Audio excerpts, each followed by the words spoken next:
خواهر بازی نداریم، من میگم چی بپوشی. شلوار پلیسه مشکی با یه وست که ولوله به پا کنی. رنگ شومیز رو با استفاده از ترکیب رنگی که توی وست استفاده شده انتخاب کن و ترجیحاً رنگای روشن نپوش که از روز اول خواهر شوهر خوبی به نظر برسی.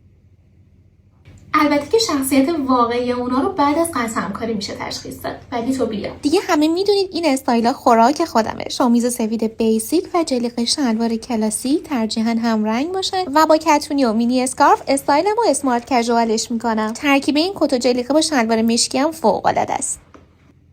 خب مثل اینکه این دخترمون بدگیر کرد و تکلیفش هم با خودش مشخص نیست. اول یه شومیز راه و یه ترنچ کت 4 فصل. چون نمیخوام بیشتر از 3 تا رنگ تو استایلم باشه، مینی اسکارف و کتونمو جوری انتخاب میکنم که ترکیب رنگش بر اساس ترکیب رنگ بالا تنم باشه. دیگه دامن نپوشیدم که هی نگید ما پارتنرمون موتور داره قراره با موتور بریم. استایلای بعدی رو توی کامنت ها بهم بگید.